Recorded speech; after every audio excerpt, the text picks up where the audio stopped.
Toto je originál. Toto je originál, do ktorého mladý Gál, ktorý je tu, mladý Budaj, mladý Kňažko, ale aj mladší, vtedy ešte mladý pomerne, Dubček napríklad, rozprávali Šangulský a tak ďalej. To je originál. Chcel som aj naštartovať, nestačil som, lebo samozrejme za 25 rokov sa tá batéria vybila. Chcem sa poďakovať organizátorom za toto milé stretnutie a som si istý, že ak by sa neuskutočnilo, tak mnohých z vás do smrti neuvidím. Takže ďakujem.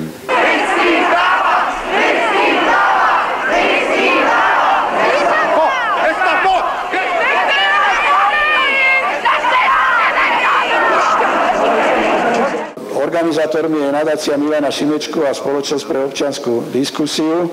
Dve hlavné veci. Jedna, že stálo to za to. Druhá je o poďakovaní vám, nám, ako by nikto nepoďakoval, ale nie je to tak, lebo máme tu 25 rokov slobodu. Spomeniem dve poďakovania formálne. Jedno bolo v roku 2005, keď tuto na námestí prezident George Bush poďakoval dvakrát aj za revolúciu a transformáciu v Slovensku, aj za spoluprácu v NATO a v iných medzinárodných štruktúrach, kde už odtedy sme. A aby sme to mali bližšie a také rukolapnejšie, tak druhé poďakovanie je dneska, lebo nad týmto našim stretnutím prevzal záštitu pán prezident Andrej Kiska. Vážené slávnostné zhromaždenie, vážení páni prezidenti, pán prezident Poľskej republiky, pán prezident Spolkovej republiky Nemecko, pán prezident republiky Maďarsko, pán prezident Českej republiky, pán prezident Ukrajiny, predstavitelia verejnosti proti násiliu, vážení hostia, slobodní občania.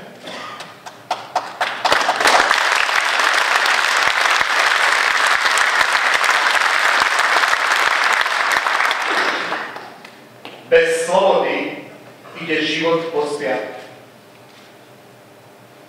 Sloboda to nie je odmena ani vyznamenanie, nie je to ani darček. Je to diaľkový beh. Stať slobodný musí najskôr nájsť vieru v seba samého. Podstatou človeka je sloboda. Revolúcia bez konca a teda v duchu tohto hesla sme sa rozhodli, že úvodné to symbolické otvorenie budú mať ľudia, ktorí s tou revolúciou vlastne majú čo najmenej spoločné zo všetkých z vás. Takže vážené dámy, vážení páni, ako už Fedor povedal, dá sa povedať, že nastala veľmi zaujímavá a do istej miery aj paradoxná situácia. Úvodný prejav na tejto spomienkovej slávnosti k Nežnej revolúcii totiž majú dvaja ľudia, ktorí sa narodili až po roku 1989. Či máme to, čo sme chceli. Pretože si myslím, že rovnako legitímna odpoveď na to je aj áno, aj nie. Tie problémy, ktoré skutočne reálny život v takéto krajine prináša, my sme ich vôbec nepoznali. Ale bola to naša vina, nás samých ako? Myslím, že nie. Bola to vina toho systému, ktorý nás tu držal zavretých a izolovaných. Všetci sme mali nejaké názory na tieto veci, na systém vzorov sme žili. Prakticky väčšina z nás celý svoj život, ako ja napríklad, ktorý som narodil v roku 1948, takže som samozrejme nič iné nepoznal, ale z okolitého prostredia, z rodiny a tak ďalej sme čerpali isté názory a nestotožňovali sme sa ešte s tým, čo tu existovalo. No, takže keď potom prišla tá doba, tak sme mnohí boli na to tak trochu vnútorne pripravení. A keď sme niekedy do Slobodnej Európy, na predhlasu Ameriky a tak ďalej, počuli tú prvú informáciu o tej brutalite na národnej tříde, neskôr z rozhlasu a nakoniec dokonca aj z televízie, no tak to nami mnohými dosť zamávalo a snažili sme sa nejako zapojiť. My sme pri Poľsku, všetci sme pozorne sledovali poľské okrúhle stoly, vedeli sme, čo sa deje. Takže keď to celé vypuklo, v Bardejove to bolo veľmi spontánne. Začali sme v novembri, ale skončili sme, až keď sme porazili Mečiara. A spomeňte si na mnohých ľudí, ktorí s nami začínali vo VPN, kde boli v druhej polovičke 90. rokov. Druhá polovica 90. rokov pre nás bola možno dôležitejšia ako revolúcia v 89. Preboha, to sú kacírske myšlienky. Michal Greško, ja by som chcel ešte povedať, aby sa nezabudlo tiež, že tu existovala jedna štruktúra, ktorá bola funkčná, a to boli ochranári. Čo bolo pre vás vtedy takým prejavom podpory?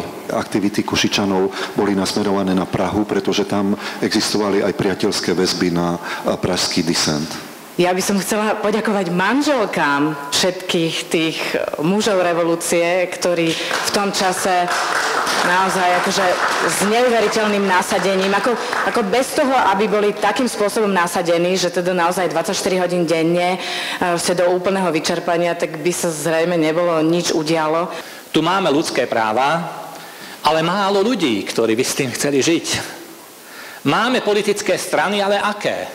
Máme tu akúsi ústavnosť, ale aký ľud, ktorý by to mal brániť a presadzovať. No toto máme. Myslím si, že systém sme zmenili, avšak najdôležitejší element celého systému je ľud, sú ľudia.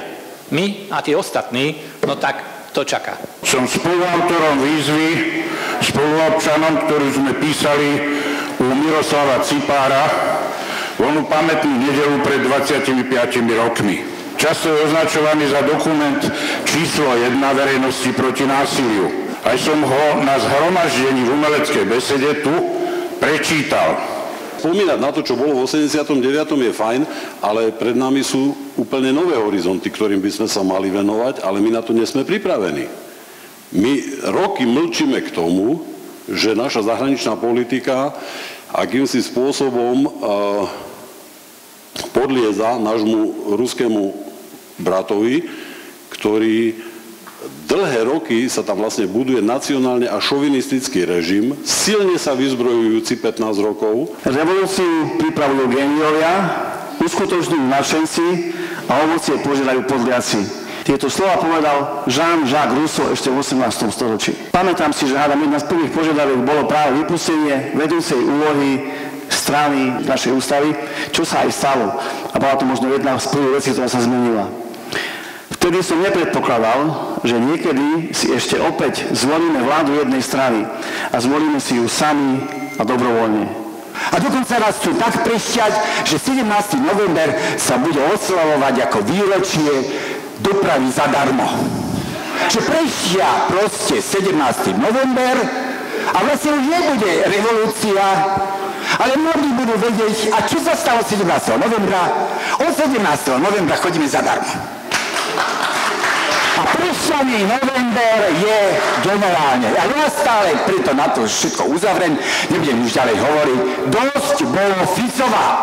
Ja tvrdím, že na politickej scéne stále chýba VPN-ka alebo niečo podobného.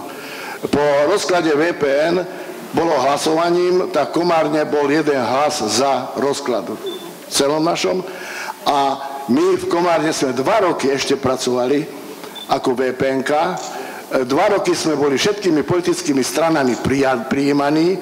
Založili sme z našej iniciatívy stálu komárňanskú konferenciu, kde sa pri stole zúčastnili aj SNS, aj všetky strany, čo tam boli, a riešili sme problémy. Naozaj si myslím, že pred tými 25 rokmi bolo v tých koordinačných výboroch v regiónoch veľa žien, ktoré málo kedy sa postavili na tribúnu. Väčšinou to boli dámy, ktoré z pozadia organizovali a pripravovali mítingy a do popredia vystupovali páni so silným hlasom. Naozaj som presvedčená, že pre všetkých, ktorí sa v tých dňoch tam postavili na tribúnu, to bolo veľmi vážne vnútorné rozhodnutie. Ale nakoniec tí ľudia, ktorí nemali tú odvahu, mali odvahu nás súdiť. Ako vznikali VPN-ky v regiónoch, to bolo všetko opäť originálne, individuálne, neopakovateľné, každá bola iná. Ja vám popíšem, ako vznikla v Bratislave Rači, čiže v jednej časti hlavného mesta VPN-ka. Moji bratia, ktorí boli aktívni už koncom rokov 80., pretože mala ísť jedna veľká výstavba rozhodnutím magistrátu smerom na Jur od Rače, tam boli vinohrady, veľa ľudí sa proti tomu stavalo, takže sa už organizovali vtedy verejné zhromaždenia v račianskom kine. Takže už mali nejaké kontakty a v tom prvom týždni po 17.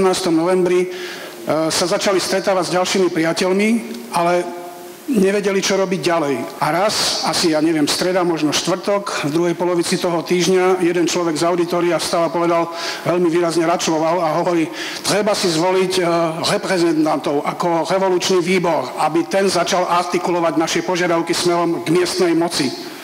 Ľuďom sa to páčilo a hneď zorganizovali a zvolili nový výbor. Samozrejme, že tohto pána, ktorý bol prvý výrazne aktívny a vedel, čo treba robiť na rozdiel od ostatných, tak toho si zvolili za predsedu.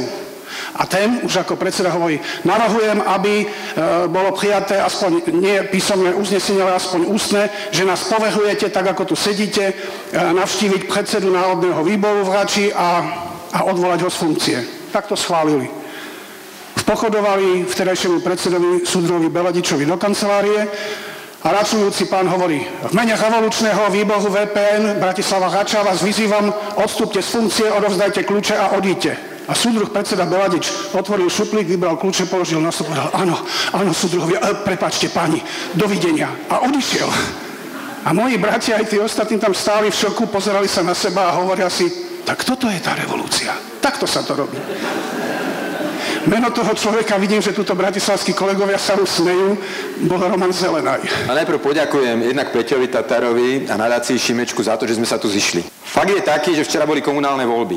Ale to je naše dieťa, lebo keby sme my neboli 2 roky v tej Slovenskej národnej rade a keby nedošlo k tomu, že zrušíme národné výbory a obnovíme obecnú samosprávu, tak aké by boli voľby? A nech dopadnú hoci ako blbo, ten volebný zákon je dobrý. A tá základná myšlienka zákon o obecnom zriadení bola tiež dobrá. A hovorím, že kde si dobre vyberú, podmienka číslo 1 dobrí kandidáti, podmienka číslo 2 i zvoliť a dobre zvoliť, tak za tie 4 roky sa dá niečo urobiť.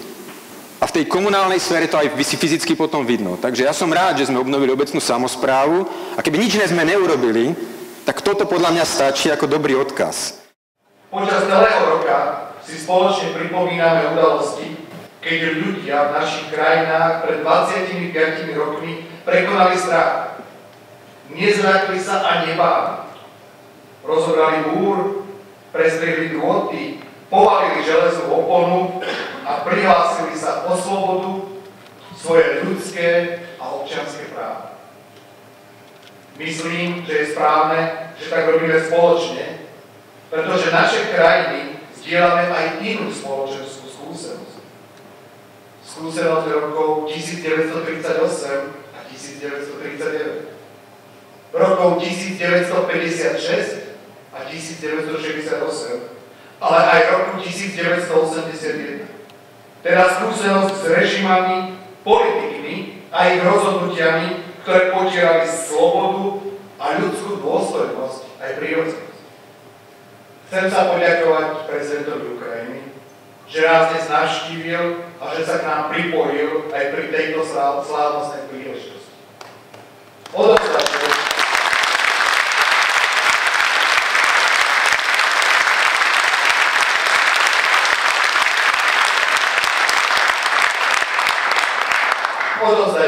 prosím, pozdrav ukrajinským občanom v ťažkom období pre ich vlast a odovzdajte im, prosím, želanie, aby si uchránili svoju slobodu, nezávislosť a právo rozhodovať o vlastnej ceste.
pozná peripetie životov ľudí verejnosti proti násiliu, ktorí boli vykopnutí v prvom slede, keď nastupovali ľudia tzv. Druhej vlny.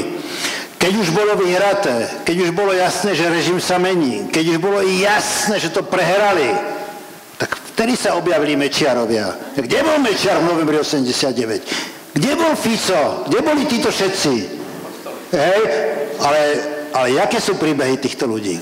Kto sa o nich postaral? Jakú solidaritu sme prejavili my sami voči ním? Hej, takže jeden zo zmyslov nášho dnešného stretnutia je ako klobúk dole pred mnohými z vás, ktorí neviete, čo to je byť bohatý, neviete, čo to je kariéra, neviete, čo to je žiť v sieti dobrých klientelistických vzťahov. Klobúk dole pred vami. A každé pluvnutie na ten november po 25 rokoch ja beriem ako osobnú urážku.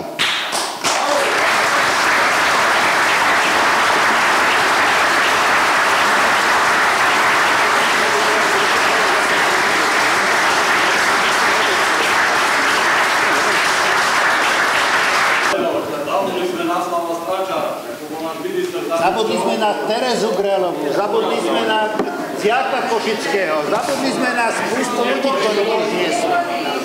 Nadviažem na Fedora, súhlasím s ním, začal hovoriť o Jánovi Langošovi.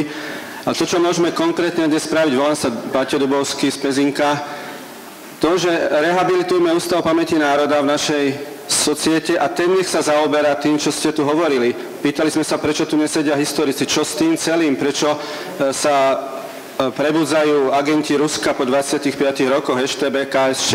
Na to by mala byť platforma Ústavu pamäti národa, nadácia na Langoša a iných organizácií. Tak vytrhníme Ústav pamäti národa späť z rúk smerákov a senesákov a zaoberáme sa tým a tam vedeme polemiky, tam publikujeme knihy, tam prinášajme nové výsledky vyrovnávania sa.